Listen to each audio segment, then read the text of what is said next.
Bismillahirrahmanirrahim.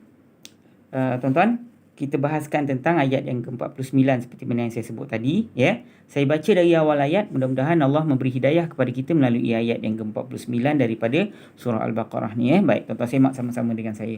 A'udzubillahi minasyaitanirrajim.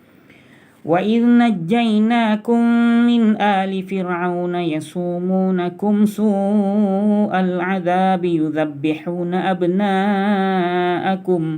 يُذَبِّحُونَ أَبْنَاءَكُمْ وَيَسْتَحْيُونَ نِسَاءَكُمْ وَفِي ذَلِكُمْ بَلَاءٌ مِّن رَّبِّكُمْ عَظِيمٌ. Baik, wa idh najjaynakum min ali fir'aun yasumunakum su'al azab. Ni yang kita akan bahaskan hari ni ya. Yasumunakum su'al azab ya. Baik, wa idh najjaynakum, dan ingatlah ketika kami telah selamatkan kamu wahai Bani Israel min ali fir'aun, dari pengikut Fir'aun. Ni tuan-tuan dah bahas, tuan-tuan dah ingat kan ayat ni kan?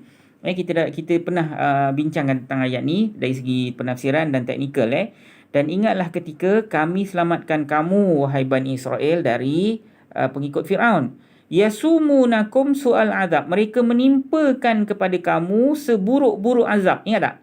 Yasumunakum su'al azab. Mereka menimpakan kepada kamu. Ni maf'ulun bih pertama. Su'al azabi. Su'al azabi. Su'a maknanya seburuk-buruk azab. Ya, mereka menimpakan kamu seburuk-buruk azab. Yang ni kita panggil sebagai maf'ulun bih yang kedua. Tuan-tuan ingat tak tadi? Mana maf'ulun bih yang pertama? Tuan-tuan ingat tak? Yasumunakum. Kum ni kan ganti nama diri melekat selepas kalimat perbuatan yasumuna ini. Betul tak? Yasumuna ini kalimat perbuatan. Mereka menimpakan, kan fi'il mudhari'. Betul ke tidak? Perbuatan kan? Fi'il kan? Fi'il mudhari' kan? Tiba-tiba ada ganti nama diri melekat selepas kalimat perbuatan ini. So secara automatik ganti nama diri ini menjadi maf'ulun bih. Betul ke tidak?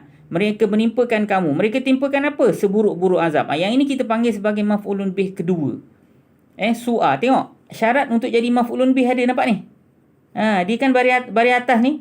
Syarat untuk jadi maf'ulun bih dia kena baris atas. Betul ke tidak? Jadi su'a al-azabi. Ini maf'ulun bih yang kedua. Seburuk-buruk ini adalah maf'ulun bih yang kedua.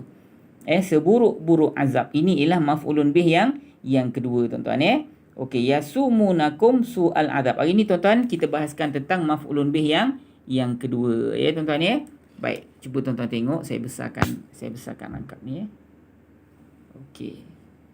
Yasumunakum su'al azab. Tuan-tuan Baik, yasumuna, mereka menimpakan. Ini ialah kalimat fi'il. Betul ke tidak, tuan-tuan? Fi'il apa? Fi'il mudhari'. Fi'il apa, tuan-tuan? Fi'il mudhari'. Sebab apa? Sebab tak ada telah.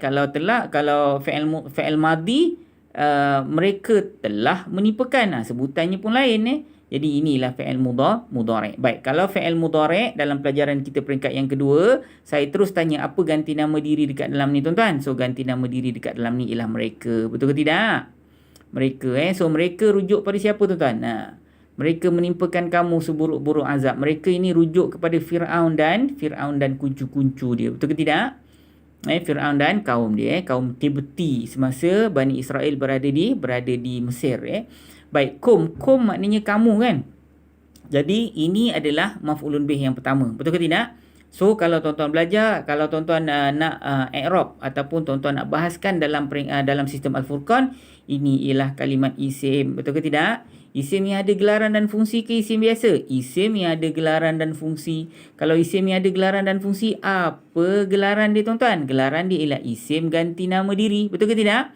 So dia ialah isim ganti nama diri. So kalau isim ganti nama diri, dia mabni ke mu'rab? Kebal ke atau tak kebal? Jawapannya, Ustaz, isim yang ada gelaran dan fungsi, tak kiralah isim ganti nama diri ke, isim tunjuk ke, isim apa ke, dia merupakan kalimat isim yang kebal. Tak boleh ubah-ubahkan baris.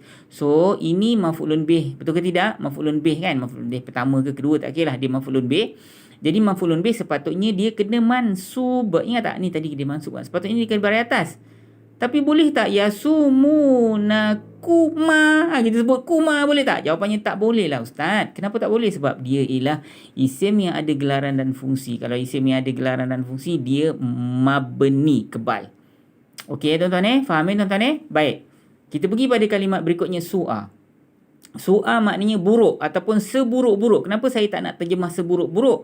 Nanti tuan-tuan sangkakan dia jamak pula. Saya tak nak gitu. Sebab terjemahan berganda selalu menandakan jamak dalam sistem Al-Furqan kan.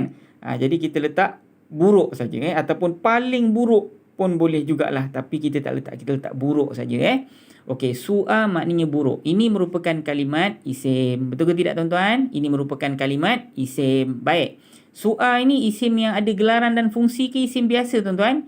Dia merupakan isim biasa. Kalau isim biasa, dia mabni ke mu'rab. Dia mabni ke mu'rab tuan-tuan. Dia mabni maknanya kebal, mu'rab maknanya tidak kebal. Ini ialah isim biasa. Kalau isim biasa, dia mu'rab. Kalau isim yang ada gelaran dan fungsi macam kum tadi, barulah dia mabni, dia kebal. Tuan-tuan kena biasa sebut mabni dan mu'rab tu.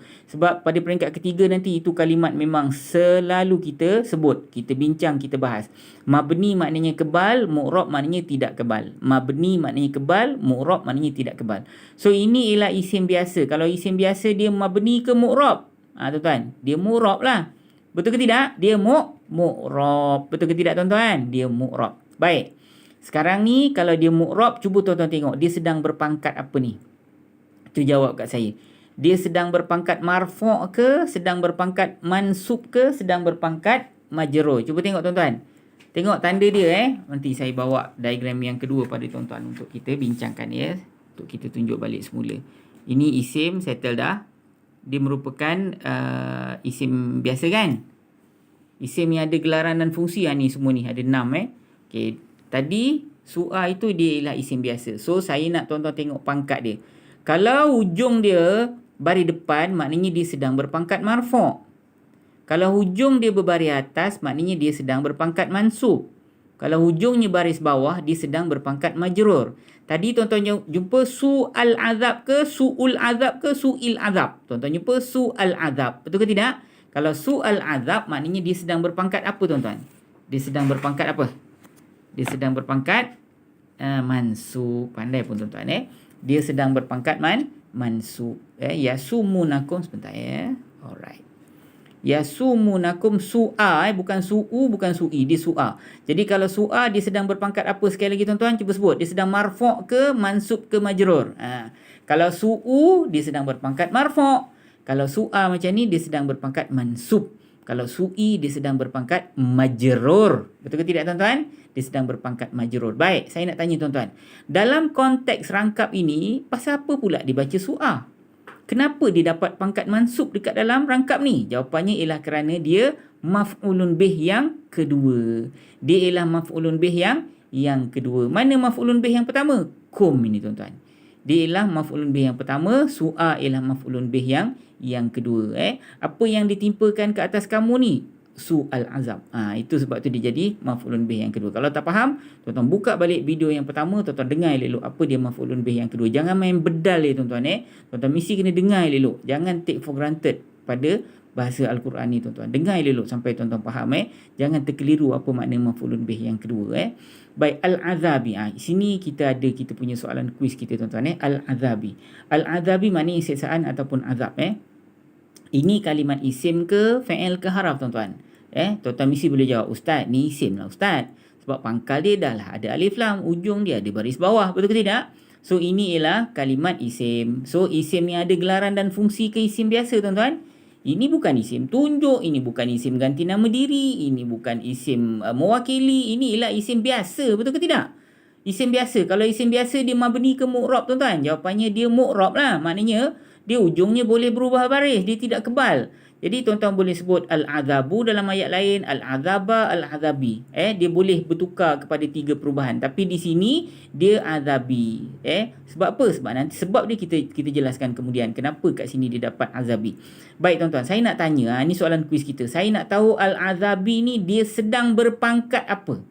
Dia sedang berpangkat marfu' ke, sedang berpangkat mansub ke, sedang berpangkat majrur? Tuan-tuan tolong saya, kalau lupa buka tuan-tuan punya diagram dan jawab di nombor 010-817-3131. Ni soalan kuis kita hari ni tuan-tuan So, al-azabi dia sedang berpangkat apa? Itu soalan dia. So terima kasih atas perhatian. InsyaAllah kita akan jumpa pada pertemuan kita akan datang. Assalamualaikum warahmatullahi wabarakatuh.